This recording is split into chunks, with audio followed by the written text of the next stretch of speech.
next 5 weeks, the Torah portion, the Torah reading will be about the Mishkan, the tabernacle that the Jews built while they were in the desert.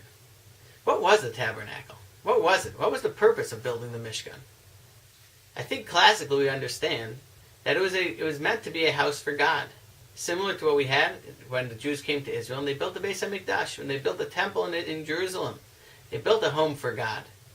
But if we read the verse that the Torah uses to describe the Mishkan, if we read it more closely, the Malbim points out, it doesn't say that God may dwell in the Mishkan, but rather that God may dwell amongst us. Ve'asuli mikdash v'shachanti b'socham. You should build a Mishkan, a tabernacle, that I may dwell among them, that I may dwell among the Jewish people themselves. And so it begs the question, how is the Mishkan, the tabernacle, or by extension the Beis HaMikdash, the temple, and by extension of that, our small temples, our shuls, a place from which God dwells amongst us? And I think that this happens in a couple of ways.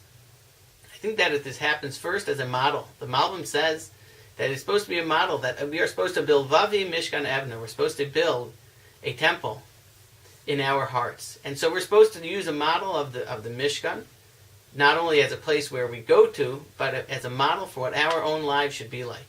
And the same way that, of course, a Mishkan, a tabernacle, a temple, a shul, is supposed to be filled with Kedusha, so too our own personal lives should be filled with Kedusha. It should be a Mizbeach. Our heart should be like the altar on which we sacrifice our lives with great devotion to Hashem. But there's another way. And I think that what's very interesting is that, of course, it was the tabernacle was the center point around which all the Jews encamped in the desert. And the reason for that is that it was the center point from which, in concentric circles, the holiness of the temple, of the Mishkan, that spread out throughout the Jewish people. And I think that that's another level. Not only that I use it as a personal model, but that we all enjoy the benefit of its holiness, of its spirituality, that it spreads throughout the community.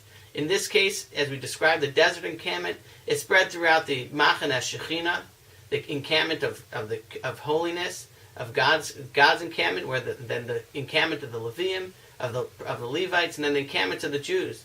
But this is true of our mini temples, of our mini mikdash, of course, in our shuls, that these are supposed to be places which Kedusha goes out to the community that it services. It's supposed to be a place which people come to and they're inspired, and it spreads out, filled with Kedusha and love and growth to all of us together. May we all merit that the shuls and the places of holiness which we spend our time in should be a place filled with holiness as a model for us, and as a place through which Kedusha, love of growth and holiness, spreads throughout the entire community.